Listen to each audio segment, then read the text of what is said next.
glows. It's the Gavin Rumble Show.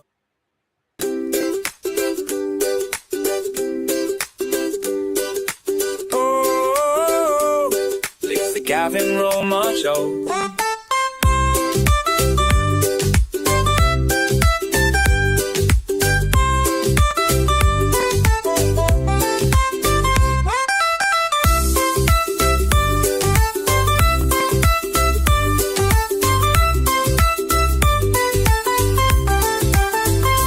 Sunset skies, trade winds flow, stories, laughs, and island glow. It's the Gavin Rumble Show.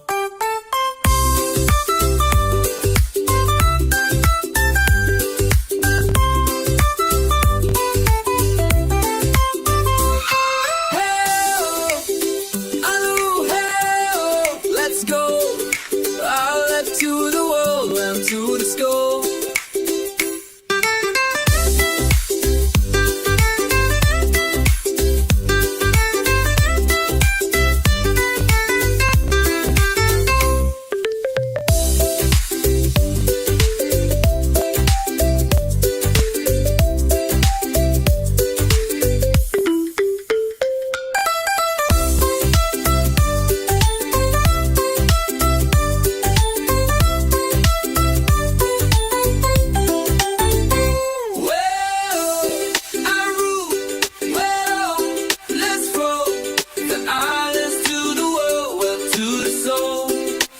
She will, she will, she will, welcome to the show.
Here goes absolutely nothing. Here goes nothing.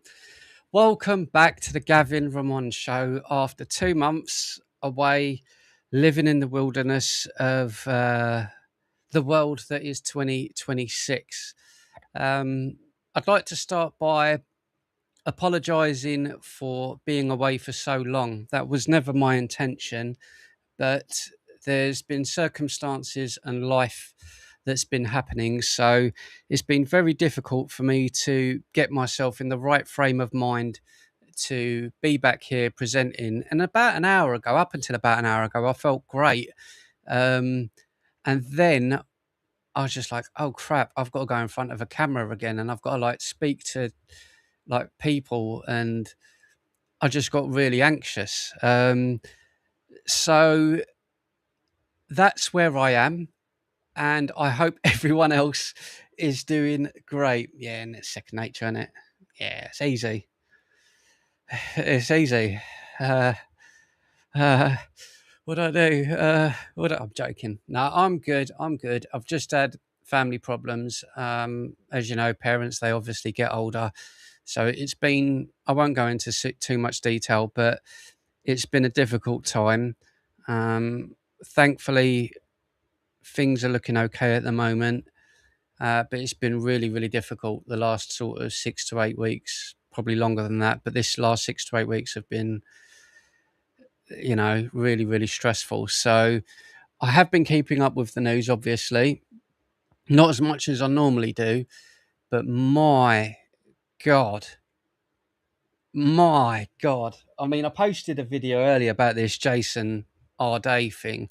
And I just a brief overview for all of you that are watching. If you've not watched my video, I just think it's a bunch of hypocrites that are complaining about the harassment. I mean, the guy's life's been, it's gone. I think it's tragic. But the amount of people in this country on the left who have completely overshadowed all of the lies, the potential fraud, the fact that it's destroyed the lives of students with fake education, the money that it's cost has been completely overshadowed by those on the left, like Dr. Shola, Kehinde Andrews, Narinder Kaur, the usual suspects, all screaming racism.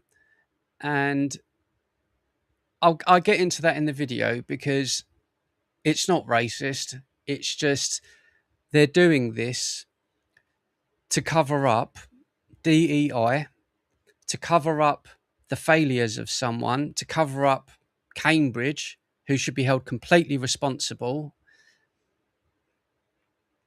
And they've learned nothing from this. They've learned nothing from this. But we'll get into that at some point. Hello, Ben. How are you doing? Hello, Roops. How you doing, Roops? How you doing, Kiz? Marty? How you all doing? Is everyone in a good place in life? Is everyone doing all right? Because you know me, I'm about to unleash fury. Ah, Cloud, how you doing, my friend? Eh? You little sexy minx, you. It's been a while, isn't it? I'll tell you one thing before we get into the news.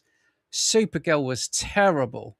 What an awful movie. What was the other one that came out? That Obsession. Didn't like that either. I bet you are, Ben. The ladies' man. Ben, the ladies' man. All right. You've had enough of me waffling. Let's get into our very first show. And as I say, we're going to be doing live again on Wednesday at 7 p.m. Tomorrow, videos at 4 p.m. every day. So put that in your diaries. 4 p.m. every day, we'll have a video coming out. So let's get into our first. Oh, this is weird. It's not weird putting on headphones because I'm a PC gamer now. Right, let's get into our first video and see what the heck is going on in the wonderful country that is England. Ben's a monk. I don't believe that, mate. Not calling you a liar, but you're a liar. I don't believe that, Ben. I'm not calling you a liar, but I don't believe you. Right, so are you guys ready to get into it? Because I sure as heck am. Hello, Spartan. Hey, yo. Hey, yo. Hope the cats are all okay. Right, here we go, ladies and gentlemen. Welcome to the Gavin Ramon Show. Today we're kicking off with Sarah Pochin, who is Reform UK's MP for Runcorn and Helsby. And she's backing Reform's new welfare policy, which you might have seen all over the news the last sort of 12 hours, 24 hours, which would restrict almost all benefits to British citizens. So, welfare benefits. Reform says the current system has stopped rewarding work and is too generous to people who have not paid into Britain, which is hardly going to upset anyone who looks at their tax bill every month. But this interview gets much more interesting when Pochin starts talking about Muslim men with multiple wives claiming benefits for their families. God, here we go. I've only been away a couple of months and it's already gone to hell. Oh, God, here we go. Here we go. So it sounds completely ridiculous. So if there's one question worth keeping in mind while we're watching this, is Britain seriously paying benefits through rules which recognise marriages to multiple women? Let's get into it, shall we? Got to stop. If you are not a British citizen, you don't get any. Yes, that may have implications with respect to a deal that has been done with the EU. But look, bring it on. We can't go on like this. We cannot be a welfare state for the world. I mean, I imagine there are people sitting in Spain and Greece and Italy thinking, crikey, hang on a minute, what about our reciprocation? So Britain's living in the bloc could lose their rights to benefits. That will focus mine, shall I say. And also, it's quite interesting listening to people who are... I mean, it could do harm and good for Reform, realistically, because the Reform, the benefits bill is absolutely astounding. Are overseas saying, actually, it's very difficult to get benefits in France, in Italy, in Greece, in Spain, actually. Not in England. Exactly the point I was going to make.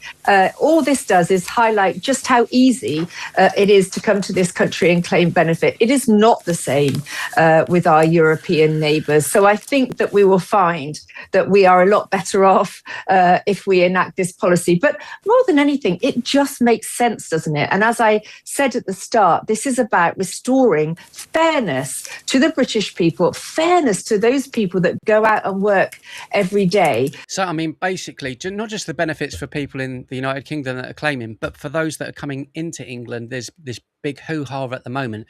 Should people that are migrants and people come into this country, should they be able to claim housing? Should they be able to get any type of benefits? Personally, I don't think so. Not for at least 5 years. If they're here for 5 years, working and everything else, then, you know, they've put into the country. But if they're coming here strictly because they know that they can get benefits straight away, well, no. Because if you remove that one hurdle from the get-go, that's going to stop a lot of people coming here, as we're going to see in a video a little later on. So that they feel that, quite rightly so, only those vulnerable people in society are actually getting that support that they need. And that will never change, whether it's veterans or children or disabled people, whoever's vulnerable. That will never change under a reform government. We are not disbanding PIP, we are reforming PIP. I mean, I was quite surprised, and I had no prior knowledge of this, that Reform had gone out to the wicket with this kind of policy so far out from an election, because trying to reform benefits has been one of those kind of things that's very difficult to do. I mean, let's just be straight up completely anyway. First off, no one who's coming into the country illegal should get benefits of any type whatsoever. Hotels, they shouldn't be given nothing. It should all be done offshore, go through the process of whether they're legal, illegal, dangerous, not dangerous, background checks. None of this is which has been done. And I'm going to get into a video later in the week, because this whole debacle about illegal immigration, it's been going, I mean, we've been talking about it for about a year, 2 years now. There's information that's coming out that they're not looking to slow it down to around 2036, 2039. And we're going to get into that later in the week, because the information that's coming out is absolutely repulsive. But tried it, even modest reforms, then that got voted down by the backbenchers. The Tories are now talking about reforming benefits. Now Reform's talking about reforming benefits. Is there any... can you see any sort of situation where Reform and the Conservatives come together to realise that the right need to unite to ensure that things like benefit reform actually happens? But look, the Conservatives had 14 years and they've just let the situation get ridiculous. I mean, we are now in a situation where our prisoners get benefits, where, Muslim men with multi-wives can claim benefits for all of their wives and all of their children. It's not even legal in this country to have more than one wife, and yet we're paying benefits out to I mean, that's one thing that we need to talk about and get into at some point. More than one wife in the United Kingdom. This isn't an Arab state. This is not an Islamic state, you know? Then comes the argument of, the child marriage and all. Again, we'll get into all of that. people like that. So whichever way you turn, you've got the Home Office allowing asylum seekers who've had their claims granted to bring in, 10, 20, 30 family members, all claiming benefits. It's absolutely got to stop. And under the Conservative government, they let it get this bad. So why would the British people have any faith whatsoever in the Conservative government fixing this? I mean, that's a fair enough argument to make. I don't think any of us have much faith in the justice system, the government in this country, of any of it, because realistically, the whole thing about them releasing prisoners, I can't even believe. I mean, the world is looking at us and laughing. The world is looking at us at the moment and they're completely laughing at the criminals that have been released. They shouldn't even be in this country, half of them. Do you know what I mean? Anyway, so is Britain paying benefits through the rules which recognises, these multiple marriages? Yes. In a small number of cases, that is. That part of what she's saying is real. Universal credit does not recognise this multiple marriage debacle that she's talking about. You can't, because we don't recognise that in this country. So you do not have one man simply adding wife after wife after wife onto one universal credit claim, which opens the door to what could probably or potentially be fraud, which it is, But some older benefits, including housing benefits, still recognise certain multiple marriages legally entered into overseas, and the government confirmed in June of 2026 that those provisions still exist. The scale is tiny, but again, I don't know those numbers because they're never released. Fewer than 10,000, benefit households were recorded in the latest figures. But again, do I trust the government and their stats? Not really. And the DWP says those households receive no extra financial advantage compared to the additional spouse claiming separately. So what Sarah Poachin is pointing at is a genuine rule, but saying men simply claim extra money for every wife makes the system sound broader than the evidence actually supports. From my point of view, the stronger argument is simply, why does British welfare law here still contain special rules allowing these men to marry multiple women at all? This is England, mate. So let us know what you think, ladies and gents. We've got loads of stuff to get into. One woman is more than enough for 99% of men. We can't cope with one most of the time, never mind multiple women. I mean, I struggle with one of them, Ben. They're hard work. I've messaged Nikki, but she's got nothing back. She may be doing her hair. I mean, she wants to look lovely for all of us. So she may be doing her hair at the moment. That's what I'm going to go with. Right, let's get into our next one, boys and girls. So this next one, let me just double check we've got the right. Yeah, this is the one. Right, okay. Again, I've not had time to speak about this, but I've been keeping an eye on it, as have all of you. Even though we're sick of talking about it, it's getting worse. So let's get into our next story, ladies and gentlemen. Right, okay. So the next story, let's just get that page sorted. Right, cool. Ben, behave. So our next story is boatload of fury, migrant dinghies from China being sent to Europe via the UK. Robert Bates, the research director at the Centre of Migration Control, is talking to Jeremy Kyle, which was earlier on today, after a record 230 people crossed the channel in a single mega dinghy. Like a mega pint. Do you remember that? Was it Johnny Depp that came out? The mega pint, the mega dinghy. You've seen the picture, haven't you? It looks like one of those big holiday sausage. Was it the banana boats with 230 people on it? It's crazy, isn't it? While smugglers are moving towards bigger boats capable of carrying far more people at once. Bates argues politicians have spent years trying to manage the crossings instead of creating a serious deterrent. kind of like what we was just saying just now. If you're removing the opportunity to be putting free homes, free this, free that, money, benefits, if you remove that, that's a bigger deterrent than anything. And then he gives one number, which, if he's right, should make the taxpayers in the United Kingdom absolutely furious. So while you're watching this one, keep one question in mind, if as we're going through this, more than after more than 200,000 people have crossed the channel in small boats since 2018, has Britain seriously removed fewer than 5% of them? Crazy. I know. Less than 5%. Welcome to England. I think actually now the political class have kind of got us in large part numb to this crisis, where we've almost sort of accepted or lost sense of the scale of the numbers. So I do think it's worth just reminding viewers, in 2018, across the whole of 2018, fewer than 300 migrants came across. That was a major incident. The Home Secretary was coming back from holidays. It was the front page of every single... I've got to pause there because we do have to point out we always talk about it's majority men and everything else, which it is. It is. The thing I think is sick is that it's got Northern France. It says it there in the video, Northern France. Northern France isn't at war, the last time I checked. So there's this man here, like kind of where it says Hardelot, Northern France. Look at the guy in the black jumper, like with the patch on his arm, his right arm. And as he turns around, he's got a baby. Across the whole of 2018. Why would you risk putting a baby through that when you're in France? Why would you risk that? Fewer than 300 migrants came across. That was a major incident. The Home Secretary was coming back from holidays. It was the front page of every single newspaper. We were incredibly concerned about this potential national security threat. 200,000 plus migrants later, and we've got boatload carrying across a year's worth effectively in one go. And I think, unfortunately, it's something where the government have adopted this very technical approach, and they're trying to tell us that it's something that needs to be solved with incredibly complicated... Yeah, but it doesn't matter, does it? Because we're giving millions and millions to France. I don't know what for exactly. Complicated, sophisticated... Didn't they just give another 1.5 million to Pakistan yesterday?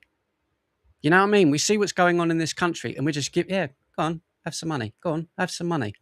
What about the British people? Look at the NSA. No, it is. And everyone knows now it's a deterrent, it's a detention and deportation strategy, because even if another boat never crossed the channel, though, Jeremy, and this is the really important point, even if another migrant never crossed the channel, which is never going to happen, of course, we would still have a huge crisis on our hand. We still got over 200,000, mainly unvetted young men. Deport every single one of them. In this country, will be deport all of them. Long-term fiscal costs to pulling at the threads of our society, and hardly any of them have ever been deported. Less than 5% have been removed from the country. So I think that the government has got so many fires it needs to put out on this, and it's instead going down this managerial approach, which can make it sort of seem like a numb, arcane administrative process, when it's actually what we're talking about here is the well-being and safety of our country and our society. Couldn't agree more. And yet, Ben points out a good one there. He says, don't forget that a lot of them have been at their asylums rejected in the countries they've entered previously. You know, how many times have we turned on the news to see this man wanted by Syria, this man wanted by this country for murder, and then you find out he's in England? We used to be one of the greatest nations on earth. We used to be so good at the control of what goes on in this country. I mean, I saw a video earlier on, you might have seen it on social media, one of the towns and, the little villages in the UK over the weekend, a woman was talking in public where you've got all of the shops, and she was just standing there with a microphone and talking, and she had a little daughter there, probably 4 or 5 years old, and she was talking and she got tearful, and she said, I want my daughter to be raised in this area like I was, like she lived, I don't know, the little village, wherever she lives, you know, horses, farms and all of that sort of stuff. I want my child to be raised here, to go out in the streets on her bicycle, to go out and have fun with her friends. And then they're putting, or attempting to put 1,200 men in the area, which completely overshadows and overrules the actual size of the community by about 500 people or something. So she's worried about it. And I mean, can you blame her? Can you blame her? So the big question here is, has Britain removed fewer than 5%? Because that's what we were looking at. And the answer to that is yes.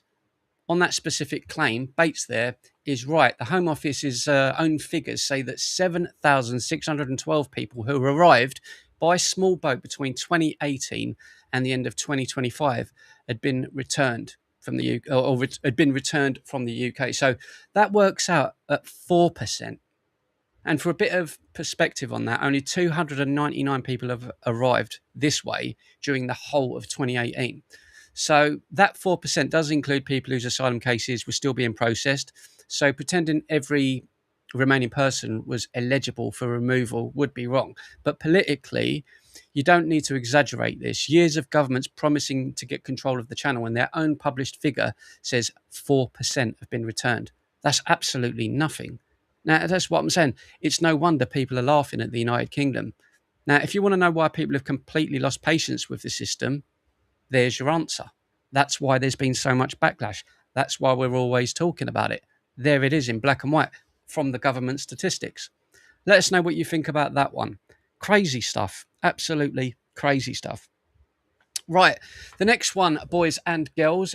Oh, I'll tell you what I do want to actually speak about. I don't know if I've got it. Did you hear about the actress who passed away? In fact, let's go to that next, because this is actually really sad. This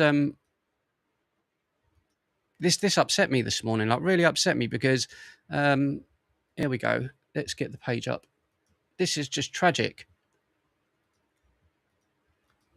Actor Hayden Panettiere has died at the age of 36. This morning, tributes are pouring in for her, who's known for roles on Nashville and Heroes. CBS News' Bradley Blackburn has a look back at her life and career. This morning, authorities in Greenville, South Carolina confirmed the shocking death of Hayden Panettiere. EMS responded to a 911 call Sunday afternoon from an apartment complex where the actress was reported unresponsive. And I don't mean it like that, like all sexy girl and all of that. I don't mean it like that in a disrespectful way. But I really liked her. It was the TV show Heroes, which probably most of you first see her on. And I remember watching Heroes, and she played a girl called Claire. And I remember the dad calling her Claire Bear. And I just had a soft spot for her. She was like one of the main characters in it. I really, really liked her. I thought, that girl is awesome. Then, of course, as a horror fanatic, I remember her being in Scream. She was in a couple of Scream movies. So I was like, oh my God, it's Claire Bear from Heroes. She's just one of those ladies. I liked her. And she was married to Klitschko, the boxer. So it's just, and they got divorced and all of that. Maybe that's had some sort of impact on her health and her mental state. But I just think it's sad. I hate seeing stories like this of such a beautiful young woman, for whatever reasons are, that's no longer with us at 36. That's just so sad. She was given medical assistance, but later pronounced dead at the scene. Her father issued a statement saying, quote, "She was an incredible light and a force of nature who brought immeasurable love and joy to all who knew her and to the millions who watched her on screen." You know, a good friend of mine once said it's more important to be honest with yourself and happy than popular. The star of TV shows like Heroes and that's how I remember Claire Bear. And I think her like superpower was like she was invulnerable. I can't even remember. I remember the first season, and I absolutely loved it. It was such a good show, and she was like the main thing, and it was all focused around her. And she would get shot, and it would automatically heal, and all of this stuff. But she was really good in it, and I was like, yeah, she's going to have a good career. You know, when someone just stands out, I just thought, yeah, I like her. Nashville lived nearly all her life in the public eye. Her career spanned more than 3 decades. One of her early roles was in the film Remember the Titans alongside Denzel Washington. Still weak on the left side. We're not weak on the left side. In 2006, Heroes made her a household name, and Panettiere became a frequent target of paparazzi. She spoke openly about dealing with addiction, and in 2014 entered treatment for postpartum depression after giving birth to her first child. She later gave primary custody of her daughter to her ex-fiance. Back in the 2000s, there were no boundaries at all. It was rough and tough. Earlier this year, Panettiere released a memoir and spoke to CBS Mornings about her struggles. It kind of paints the picture again that we've seen so many times with Hollywood, with child actors, you know, people being put into the spotlight at that age and them spiraling out of control. I remember when I was growing up, it was Corey Haim, who was in The Lost Boys and countless other. License to Drive. I love that dude. River Phoenix was another one. Stand By Me. What an incredible Joaquin Phoenix's older brother. What an incredible young talent. Even now, when you watch a movie like Stand By Me and the performance of River Phoenix, he was years older than his age, if that makes sense. He was wiser than his age, even when you look at his performances now. And I think in years to come, people will look back at the cinematography of, say, Stephen King, who wrote the book of Stand By Me. I think even kids now that are born now will watch that film in 15 years and go, that guy, who's that guy? Where is he? That guy, because he just had this magic. He just had this magic. And it's really, really sad what happens to a lot of these youngsters. Life quakes. Life quakes. Yeah. And you get through it how? You get through it by time, finding good therapists, being willing to reflect, check in with yourself. Yeah. You know, really do the work. No cause of death was announced, and her family asked for privacy. Panettiere would have turned 37 this Friday. Bradley Blackburn, CBS. Yeah, God rest her soul, man. I had love for her. Hayden. You know what I mean? She's just one of them I liked. Yeah, God rest her soul. So I saw that this morning. It was one of those where I was like, you're kidding me. You know? Absolute kick in the teeth. Okay, so God rest your soul, girl. I'll see you in heaven when I get there, but not yet. Not just yet. So the next story we're going to get into, I was going to play a video, but I might actually read something about it because you might have seen this over the weekend, maybe on some of the news channels. You might have seen this in your local newspapers and that. This is about freedom of speech in the United Kingdom, which has been an ongoing argument for the last, couple of years. We've had arguments about freedom of speech, and you've had the whole thing with Trump. Remember Trump and Keir Starmer? Oh, yeah, we've had freedom of speech for quite some time. Fuck off, Starmer. Yeah, mug. But we've had another example now of something that's happened. And again, I'm bringing it to light because I don't know how many of you have seen this story. So Stephen Gray, the gentleman we're going to be speaking about, spent nearly 30 years with Cleveland police. And after retiring, he ended up on the other side of the courtroom because he reposted a Facebook joke about Islam. A joke. He was convicted of a crime at Newton Aycliffe Magistrates Court on the 30th of April 2026, and he's now speaking about it publicly after a district judge ruled the post was grossly offensive, and he is now appealing with backing from the Free Speech Union. Now, what makes this interesting is the argument Gray makes next about this. He says Britain has effectively created a blasphemy law for Islam through the back door. Again, we've heard that argument many times before, and there are the Islamophobia laws that they're still working on. Yeah, but while jokes about Christianity would never receive this same treatment, so here's the question, right? Have we actually reached a point where insulting Islam or joking is being treated like blasphemy in Britain? So what I'm going to do is go over to the Free Speech Union now and read out what they have posted, because it is rather, I think it's quite disturbing, and it might be offensive to some people, this joke. Let me just double check that I've got the share screen. Sorry, Free Speech Union. There we go. Right. So let me just double check there. Yeah, the thing closed down. Right, okay, I'll make the text a little bit bigger. That's what she said. Wrong page. Is that better? I think that's better, isn't it? Right, here we go. So, former police officer and foster parent Stephen Gray, who was convicted of a criminal offence for sharing grossly offensive content under the Communications Act 2003 after reposting a Facebook joke about Islam, has warned that blasphemy law is back in Britain. I watched an interview with him over the weekend, and he's starting to appear on different platforms now. So I thought, I better bring it up. Stephen, 65, is now appealing his conviction from April this year with the help of the Free Speech Union. So here was exactly what happened. A district judge deemed Stephen's resharing on Facebook of an image of some bacon and a man in a turban alongside the caption, "Fun facts about bacon. People who ate bacon have a lower chance of marrying a 9-year-old." Now, I think that's hilarious. That's a funny joke. That's the sort of thing I would expect Ricky Gervais to tell on one of his Netflix stand-ups, right?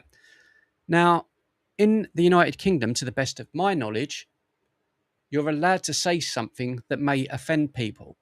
You're allowed to make a joke about Jesus, about Guru Nanak, about Sikhs, about the temple, about Hindus. You're allowed to do that in this country. It's not a crime, but apparently it is. So people who eat bacon have a lower chance of marrying a 9-year-old. Obviously, this is a reference to Prophet Muhammad marrying a 9-year-old to be grossly offensive. Now, you could look at that and go, yeah, if I'm a Muslim, I'd look at that and go, oh, you're mocking the Prophet, or you're being insulting. That's out of order. You've got every right to think that. You've got every right to that opinion and feeling and to be offended if you want to be offended. But it's not a crime. It's not illegal. It's not against the law. I'm allowed to joke. I'm allowed to make fun of something. You're allowed to make fun of me. Look at me. Look how old I am. I'm going bald. You know what I mean? That's what this country is about. So Gray said, I made a joke, an ironic joke about Islam. That is all it was at the end of the day, a joke. Bearing in mind, he's now got a criminal conviction for this. A criminal conviction for this. So when you hear about free speech in England, we don't have, that's not free speech. That's not a crime in England. A joke I certainly never, not for 1 second, thought it would be deemed abusive. Like maybe offensive, yeah. Like you can make racist jokes. Probably the best jokes you can make, you know. My favourite comedians, as you lot know, were Richard Pryor, Bernie Mac. Everything to do with racism and all of that by black comics is my favourite comedy. It's just what I find funny because it's a joke. It's not, you know, it's not real. Break the boundaries, man. Stephen and his wife were gravely concerned about the outcome because they have fostered 6 children over the past 7 years. However, when he informed social services of his conviction, they rightly said that it was utter rubbish. Another thing to keep an eye on for this, as this becomes more mainstream, this story, you know, we were talking about Jason Arday and all of these people on the left, you know, you can't do this, it's racist, it's that, you can't hassle people. Watch all of those same people go at this guy when they read this story. Watch them all attack this man and his family. Watch it happen because we've seen it so many times before. So you will see the hypocrisy play out in real time. You're all going to see it. So we're seeing an alarming emergence of blasphemy law in the UK for Islam alone via the back door. And this has been accelerated by the government's official definition of Islamophobia, repackaged as anti-Muslim hostility. At the start of the year, the FSU secured a landmark victory for Hamit Koskan, who was initially convicted of an aggravated public order offence for burning the Quran. We covered that. I remember the gentleman who was going bald, who was initially convicted of an aggravated public order offence for burning the Quran outside the Turkish consulate in London. Now, you could look at that and go, is he out of order for doing that? I mean, I'm not particularly fond of Islam, as you well know. Do I think he's got the right to do it? Yes. Do Muslims have the right to be angry about it? Of course they do. It's their holy book. The same as if someone burnt the Bible, I wouldn't be too happy about it, but it doesn't mean I'm going to go and ask someone to be arrested and put in jail for it. It's a book. It's a book.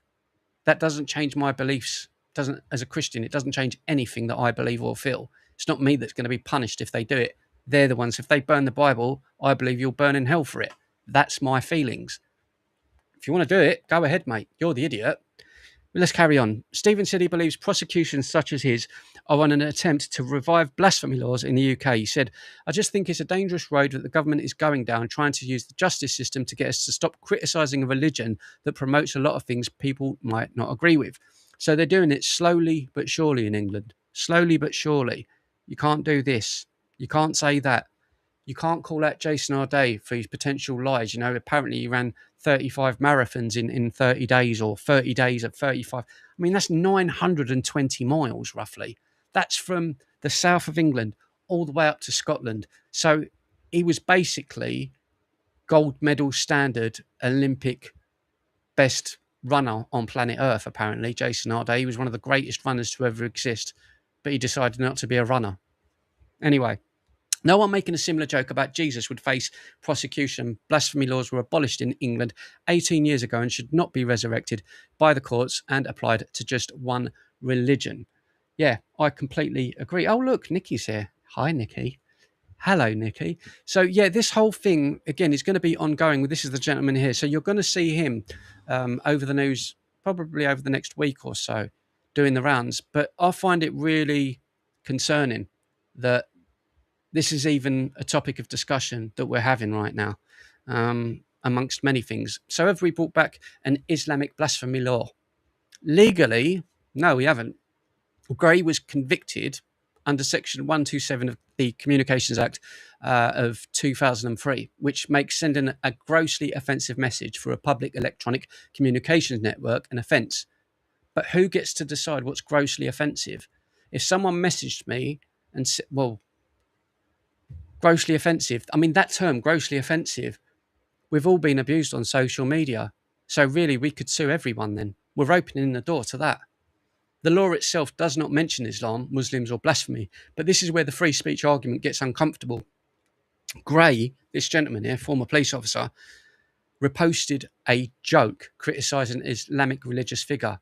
A judge decided the joke crossed the criminal threshold, and now he's got a conviction while his appeal is still pending. So no, Parliament has not written an Islamic blasphemy law. They've not done that. But from the free speech perspective, the bigger concern is whether broad, grossly offensive laws are ending up doing much more the same job of what we're talking about.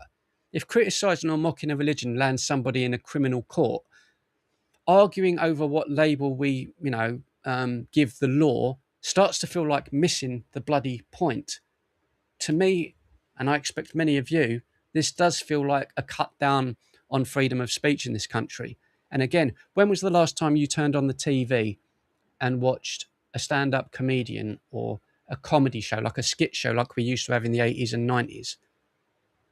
Wouldn't be allowed now. Even things like Desmond's. We've spoken about this on the channel before. Desmond's was one of my favourite TV shows ever. Oh, Pork Pie. Remember him? The show was brilliant. But that, what was the other one? Goodness gracious me. We've spoken about all of these. Some of the best comedies this country has ever had. 40 Towers, that would be banned.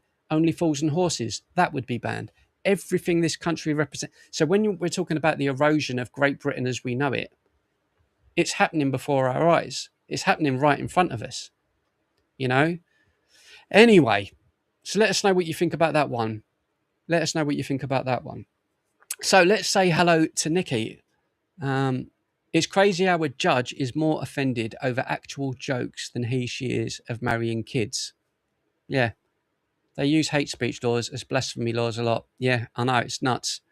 Good evening, gorgeous Gavin. Gorgeous, God, I haven't had a lady say that to me in a long time. Gorgeous Gavin. Do you know what? We were talking about the dating thing a little while ago, and obviously I've not been on any dates, but I was looking up the percentages of someone my age in their mid-40s. What's the likelihood of me meeting a woman around my age up to 10 years younger than me, right? What is the likelihood of me meeting someone in that age range of 5 to 10 years who is single and doesn't have kids? And the number is around 8% in the UK. So I'll be honest with you, I think I'm in trouble. I think I'm in trouble, mate. I really do. I'll have to just get a couple of cats. I'm all right with that. I'll be honest with you. I'm all right with that. Right. Let's get on to our next one. My little bunny rabbits. How you doing, Nikki? Little Nickelback. You good? You good? And Gavin just did Mega Boats and American Net. Oh, thank you very much, Roops. Thanks, Roops. Thanks. Right, we're going to get into, we love a good debate on the show. So, when people kind of kick off with their debate. So I'll go back to the beginning of this video. Let me get 6 minutes in. Yeah, this is from earlier on. And this is continue on. So we all know what happened in Spain a couple of weeks ago. Morocco going into Spain with the Spanish border. Right, we all know what happened with, 100,000 men and people running across, and the abuse and the fires and the crime and stuff to women. Well, it's happening again. So I think we should cover it because, again, it's not just England that's being affected by all of this madness. Right, let's get into the next one, kids. Let's get into the next one. This is a bit that I suppose politicians, I just think we should just, let's just watch it, because this is bizarre, all right? Watch as migrants launch a fresh onslaught on the Spanish border for the second time. Thousands of men could be seen running down the hill seeking entry to Ceuta from Morocco, but were quickly dispersed by police who had been expecting them. For the past 2 weeks, Moroccan police had erected checkpoints on the roads leading to Ceuta and putting suspected migrants back on buses to their hometowns. The migrants, however, were undeterred. These men from sub-Saharan Africa were seen heading through the hills en route to Europe. Like, that's scary. Like, a lot of us, half of us are fellas, yeah, so we can deal with all this nonsense. Hello, Rex, how you doing? Well, if I was a lady, or if I was a young girl of 14, 15, and I was seeing this, and I go, right, we're going to have 1,000 of these guys, on the streets now near you. If I was a young girl, I would be a bit scared. I'll be honest with you, I'd be a bit worried. This will be some of these migrants' fourth attempt to cross into Spain, encouraged by social media posts telling them they cannot be returned once they enter. The move comes after more than 70,000 migrants rushed Ceuta's border last month. Despite authorities claiming most were returned, thousands remain. Security had been beefed up on both sides of the border, after videos circulating on social media had been encouraging a mass second attempt on the 15th. This weekend saw... And you know what's sad about it? All of these young girls there that I'm not saying all of these men are bad, and I hate speaking like this. I hate speaking like this, but it's done in an unvetted way. How do you know this guy in the yellow shirt hasn't murdered 10 women? You don't. And I'm not saying that he has. How do you know the geezer in the green there hasn't abused children? You don't. And then you've got all of these girls here. Yeah, go on, come in. And they don't know or understand at that age. They don't really understand what they're inviting. That's why we have borders. The remaining migrants protest on Ceuta's beach demanding asylum. The previously clean, empty beach, used by tourists and locals alike, has turned into a makeshift migrant camp, with shelters constructed using cardboard and other junk. Spain's Prime Minister Pedro Sanchez has come under considerable pressure from the EU, who holds him responsible for ineffective policing of the union's border. I mean, I'm going to say it and play a bit of the middle ground here once again.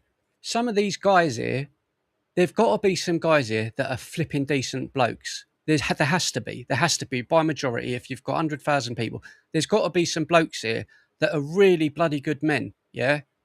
I'm not denying that.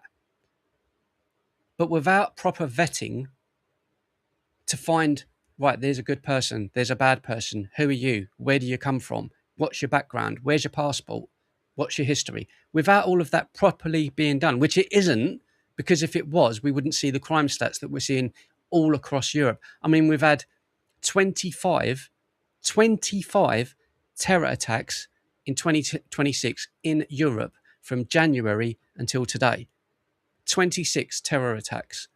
Now, how does that happen if you're checking people, if you're keeping watch on things? It doesn't happen. Italy and other countries have reintroduced border checks with Spain. Now,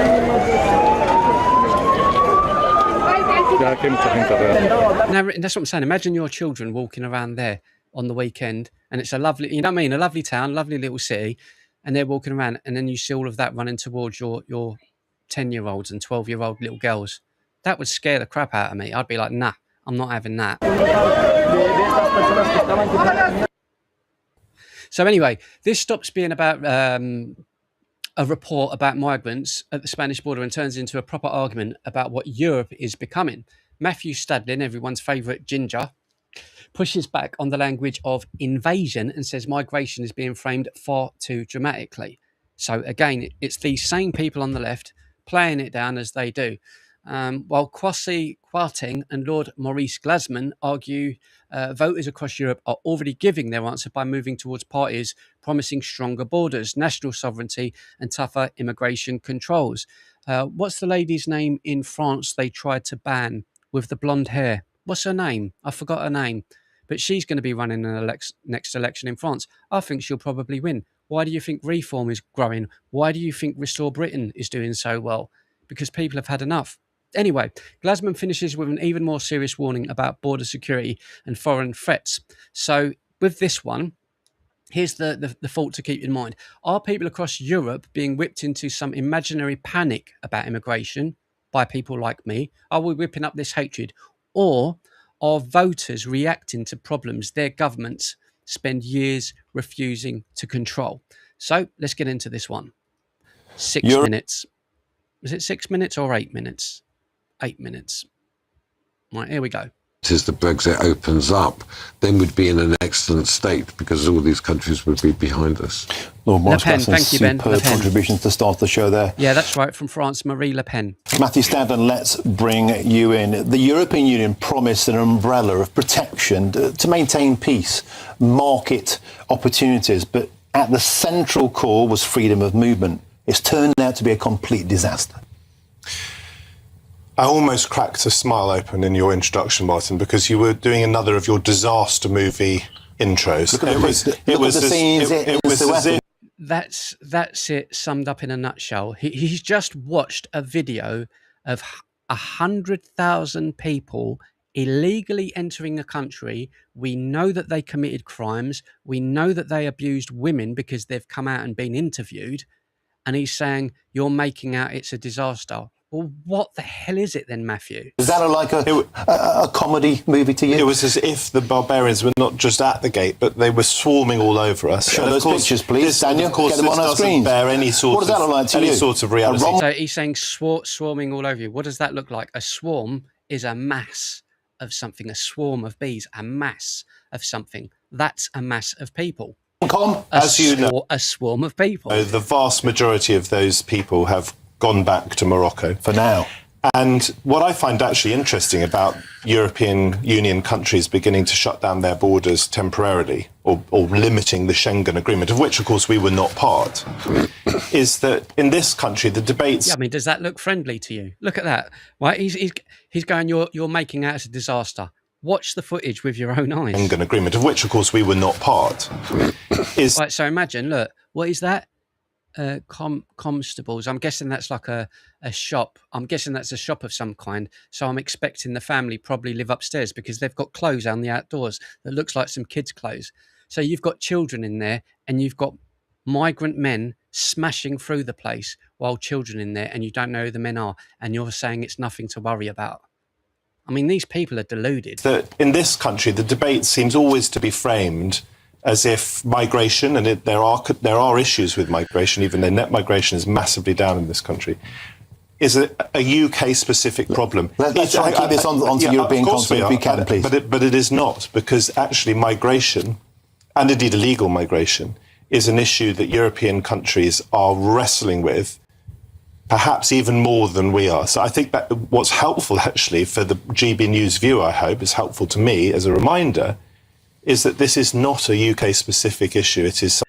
Right. Well, I want to call you out, Matthew, because it's not a UK-specific issue. No one's claimed it's been a UK-specific issue. It's just that we've been complaining about it for 20 years, which is why we pushed for Brexit, and they did not deliver. The Conservatives, the Labour Party, did not deliver control of our borders, and we've been going on and on and on about it, and you've been saying that we were wrong. Now you're saying, oh, it's not just the UK that's dealing with this. No, we were just one of the first ones to speak up about it, along with, is it Hungary or Poland that closed their borders?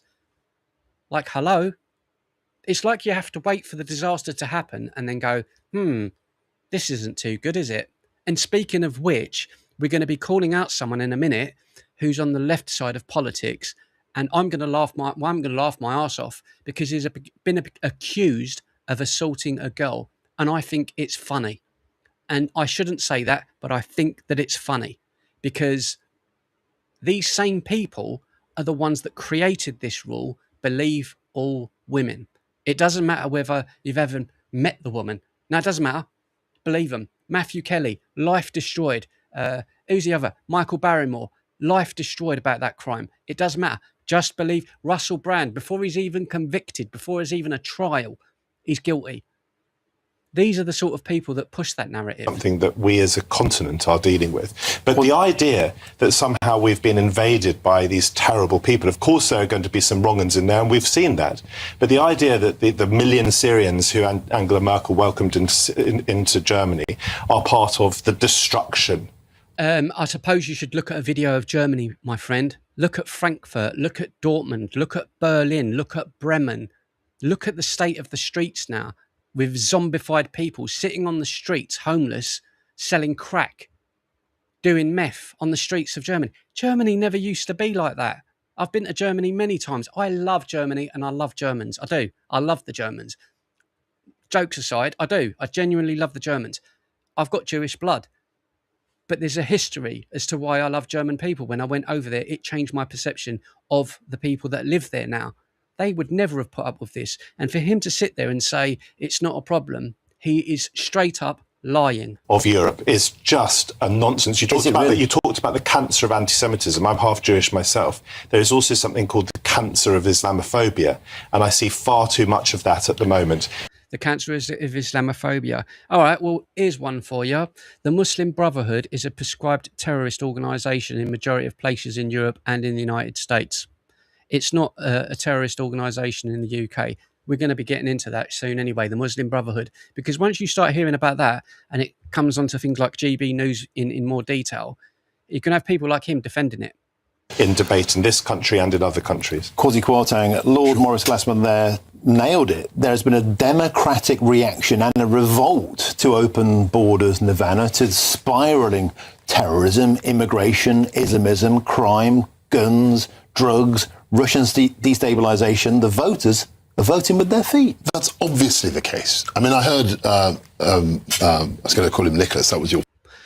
By the way, a stat that I read earlier on, again, this will be done in a video, but just while I can recall it, while this man is not saying it's a swarm of people and it's not a problem, do you know that there's an assault on a woman now in England?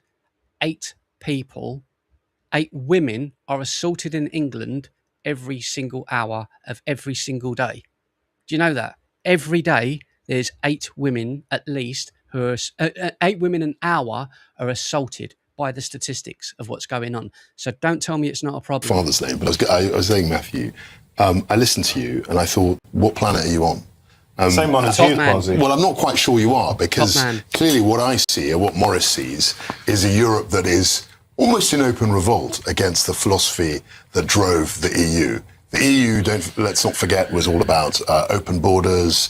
It was all about, as Morris said, reducing the influence and power of the nation state.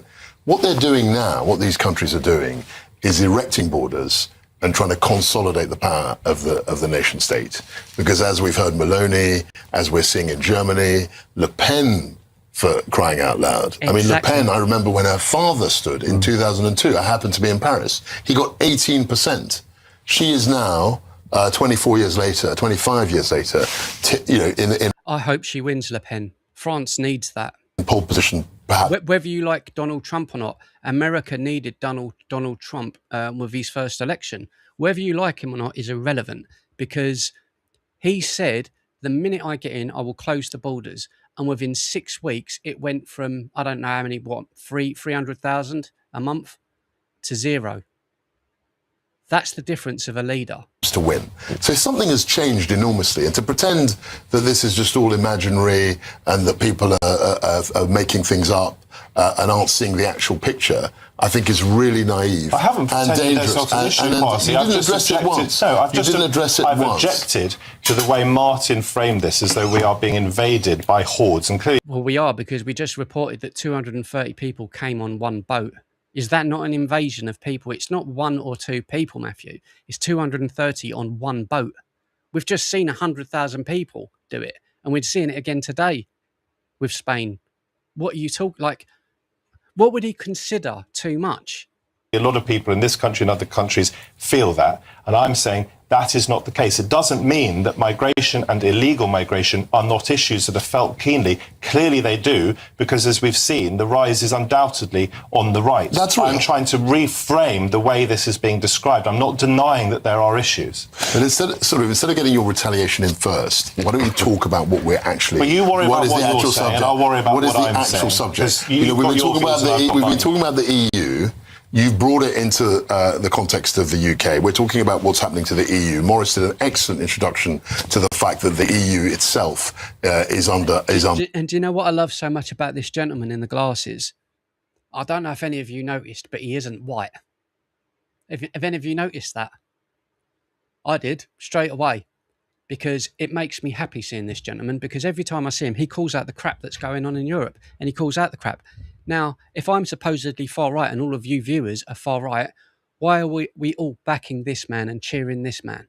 Because he wants what's best for the country and what's best for the people in Europe, to keep the people safe, to keep the women safe, to keep the children safe.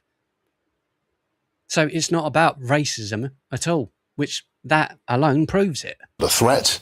There's no doubt it's under strain. There's absolutely it's no doubt under threat. about that. The actual principle of it, in terms of the freedom of movement, in terms of the reduction of the power of the nation state, all of these things, these two fundamental things, are being reversed as we speak. Lord Maurice Glassman, final word to you tonight. Well, I'm obviously sympathetic to what Kwasi is saying there, but it is a profound issue, what's going on. The whole thing was based on the post-war settlement, and we've got to remember that what Europe did, and particularly what Germany did, but it was all huge all over Europe, was unforgivable and despicable. So there was a human rights regime, and this was the whole thing. We shouldn't fight, and everybody has to have human rights. That has been targeted and manipulated. Particularly, I've got information that Iran is basically in control of Calais. They're bringing in IRGC sleeper agents across the channel. So obviously the first thing is we've got to wake up and secure our borders. But the second thing is that the people in Europe are not having it anymore. And they're moving in this way, and this will be misunderstood entirely as populism and the rise of the far right. It's just some notion of nation-state sovereignty which will return. Lord Maurice Glassman, top man, well said. I like him. Yep, exactly. Calling it out as it is. I mean, people have watched governments struggle with illegal migration across Europe, asylum pressures and border enforcement. They've seen it all. And then they have gone to the ballot box and punished them for it, like they've done with the reform here. They've gone and voted with their voice. Calling everyone far-right populist or Islamophobic doesn't really answer the concern that people have, does it? If governments refuse to deal with what voters are worried about, voters eventually find somebody else who says that they're going to listen to them. And that's what we're seeing throughout Europe. Right, ladies and gentlemen, before we finish, and stay as well, the regulars, because we're going to have, our usual chat and everything. There's something that I want to show you, because I said to you, I want to call someone out.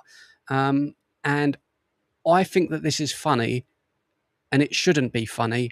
But to me, I'm starting to react and behave like those on the left. And to be quite honest with you, it's about time people on the right use the same tactics the people on the left have been using for decades. Now, I'll explain what I mean. This gentleman here is a guy called Dean Withers. You may know him, you may not. But this is a young man who goes on debates. He's been on a channel called Jubilee. He's just one of thousands of people of this young generation that go around screaming about Trump, Epstein. He's done this to women. He's guilty of this. He done this to children before there's been a trial. And that's what I was trying to say earlier on about Jason Arday, about other people that have been accused of things, Russell Brand. These people have done this to so many people, destroyed so many lives and so many careers without any evidence, only to find out later, oh, he wasn't guilty. The damage has already been done. The damage has been done. And the reason I feel so strongly about this particular subject is one of my best friends was accused of something with a woman, lost his career, almost lost his home, his family, and then 2 years later, it came out that she'd done this to multiple people. That doesn't matter now. Oh, well, it's okay, he's all right. No, he's not all right. He nearly took his own life. There's got to be men and women on here watching this who've gone, no, I know that's happened. And this doesn't disregard real instances. We're not talking about real instances of assault on women. I'm talking about fabrication. I'm talking about liars. Now, this young man here has been doing this to people, like you've all seen so many times of others on the left. He has just been accused of assaulting people. This young man has been accused of assaulting people, and he has a complete meltdown. But he was one of the people saying, believe all women. Believe all women. Ask you a question. You work with kids. How do you feel about Donald Trump admitting? Wait for it. Wait for it. Wait for it. To sexually exploiting naked women and kids on Howard Stern's radio show in 2005. You sure about See? So this is what these people do. that? You sure about that? You sure about that? And being credibly accused in the Epstein files of doing things And you're to a accused, kid. and you're accused too. So what does that have to do with anything? What? You see what I mean? Why would you say that? You're getting. Yes, don't cry. He's been accused of something. Now, it's probably fabrication. It's probably because, you know, he's in the public eye, someone dislikes him or whatever. But that's what's been happening to people on the right for decades. For decades. And we've seen it happen. Don't cry. It's going to be okay. They're trying their best, guys. Why is he getting They're upset? trying their best, bro. They're really trying their best. Now, I'm sorry, but I don't have, I have zero sympathy for him. I have zero sympathy for the people on the left. You know, it's people like Narinder Kaur, you know, the same sort of arguments of, oh, we need to have all of these migrant men coming in. They're all safe, and Bush for Sheikh and all of these people. No. They're all good. They're all good. When it affects them, when their little girl is taken, or when you're accused of something, whether it's false or true, when you're accused of it and everyone jumps on you the same way that you've been doing this to people for decades, it's not nice, is it? And this needs, I'm sorry, this needs to happen to more people on the left. And I'm not saying make false allegations. Of course I'm not. But they need to have a taste of their own medicine to say, this is what you've been doing. This is what you've been doing to people. Fuck.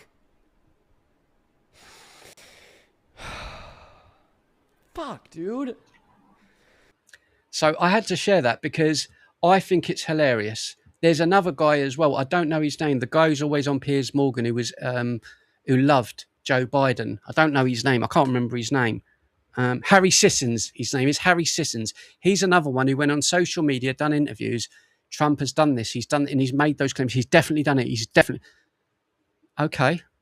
So when it happens to you, I'm just going to laugh because you don't wait for the trial. You don't wait for the facts. You go by your feelings and your emotions and your opinion rather than wait for the truth. If Trump is convicted of something and it's proven, he should go to jail. Anyone should. But these people don't wait.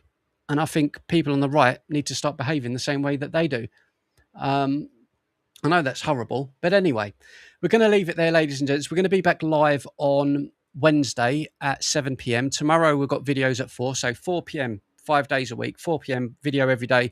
We've done a video earlier on about Jason Arday where I was calling out all of those people on the left, Sadiq Khan, Dr. Shola. There's loads of people. So go and watch that video because I just go off on them. And I'm not going to stop doing that now. So I would like to say thank you for joining me, and the regulars, I shall see you on Wednesday. I'm actually going to go and eat some food now because I've not eaten yet. But it's the first one back. I've actually really enjoyed it.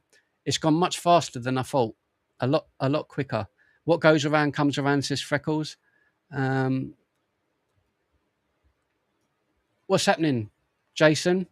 Edmonton, London. How you doing, my guy? How you doing? He got caught underage Snapchatting girls. Wowzers. Cheers, Ben. Yeah, it's nice to be back. It's going to take me a while to get back into that flow, you know, like the natural flow of things. But no, I really enjoyed that. So I'm going to go and make myself some food, and I shall return Wednesday, 7 p.m. Thank you so much for joining me. Welcome back, everyone. And we will do our, you know, chilled members streams again. We will get back into them because I do miss them and chilling with you guys. I miss the just sitting here talking rubbish. I miss it. I do miss it.